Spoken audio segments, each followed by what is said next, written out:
Muita gente pode se surpreender, mas a inteligência artificial tem sido usada além das atividades profissionais e de diversão. Será que você já conversou com o ChatGPT sobre algum assunto da sua vida pessoal? Uma pesquisa exclusiva da CNN, em parceria com o Instituto Locomotiva, revelou um retrato surpreendente sobre a inteligência artificial. E é isso que você vê hoje no nosso quadro semanal sobre como a inteligência artificial está mudando a nossa vida. É hora do Prompt CNN.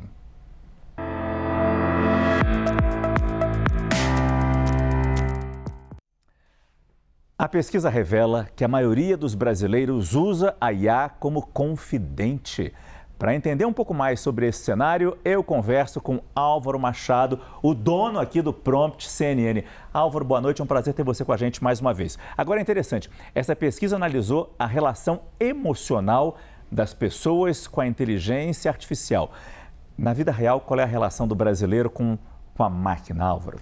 Pois é, o brasileiro começou se relacionando de maneira muito transacional. Era a planilha, o e-mail, uma coisinha, uma receita que a pessoa queria usar e de repente essa relação se tornou afetiva. Então tá aí o novo quadro da inteligência artificial no Brasil. Ele deixou de ser só prático. As coisas estão acontecendo no domínio íntimo, com trocas profundas, muitas vezes poderosas. E a gente tem uma arte para dar uma olhada que resume muito bem essa história.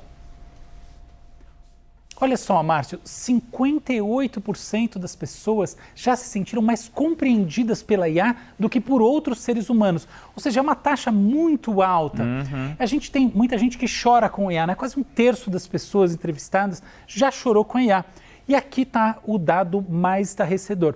40% dos brasileiros entrevistados nesta versão da pesquisa disseram que preferem conversar com a IA do que com outras pessoas. E esses números, eles têm nuances, tá? Então, por exemplo, quando a gente olha do ponto de vista de quem chora com a IA, mais mulheres choram com a IA e mais mulheres se sentem compreendidas pela IA. Por outro lado, mais homens dizem preferir conversar com a IA. Quer dizer, a gente está encontrando grupos distintos. Inclusive, os mais novos são os que mais acreditam que a IA é um bom confidente. É interessante, porque no Japão existem uns robozinhos pequenininhos que vão em cima da mesa, assim, de várias marcas diferentes. Eles são robôs de companhia. Mas aqui a gente tem esse robô de companhia, basicamente você conversa, ele responde alguma coisa, brinca com você, conta piada, canta, principalmente fazer companhia para as pessoas mais idosas. Mas aqui é algo diferente. E para mim é um tanto mais assustador, que mostra uma solidão dessas pessoas que buscam atenção na máquina. Agora, é interessante que na China, os chatbots que prestam esse serviço de companhia, eles ganharam tanto protagonismo que foram proibidos. Pois é isso mesmo, você colocou muito bem. A gente não está falando aqui de robôs, a gente está falando aqui simplesmente da tela do computador, as pessoas se relacionando com a tela do computador. E é exatamente isso que levou a essa proibição na China, onde o governo chinês entendeu que havia uma epidemia de desengajamento social com impacto na própria taxa reprodutiva no país. Vamos assistir o VT? Perfeito, vamos lá. A China está proibindo os namorados de IA. O país implementou um conjunto de regras para frear a dependência emocional de usuários. A regulamentação exige que as plataformas suspendam serviços de chatbots que simulam personalidades humanas. Além disso, elas devem detectar sinais de sofrimento emocional e tomar ações para limitar o uso excessivo. Pelas regras, os chatbots não podem agradar excessivamente, induzir dependência emocional ou vício, nem prejudicar relações interpessoais reais dos usuários. Mas também existe quem veja nos companheiros virtuais uma forma de acolhimento.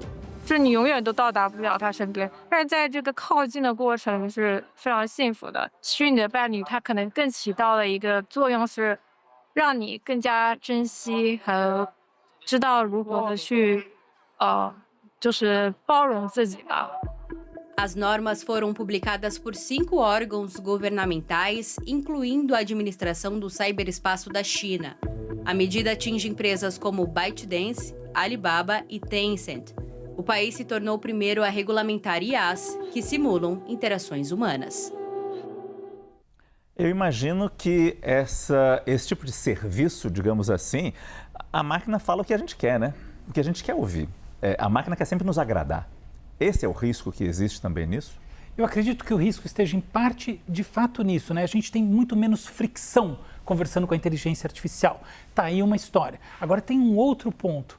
A inteligência artificial, ela tem uma forma rápida de devolver as coisas para você numa compreensão direta e ela não pede nada de volta. O grande prejuízo relacional é que na interação humana a gente fala, muitas vezes a gente precisa de um confidente e depois a gente assume a posição contrária. Quando você só assume a posição de quem vai dinamitar o outro lado com as suas dores, você assume uma posição muito mais, vamos dizer assim, egoísta em última análise, entende? Então tá aí o risco da inteligência artificial do ponto de vista relacional. Olha isso. Esse é Álvaro Machado, sempre com a gente no quadro Prompt CNN. Toda segunda-feira ele está aqui com a gente, desvendando esses mistérios que a nova tecnologia nos impõe e a gente tem que estar preparado para isso. Álvaro, muito obrigado. Eu que agradeço.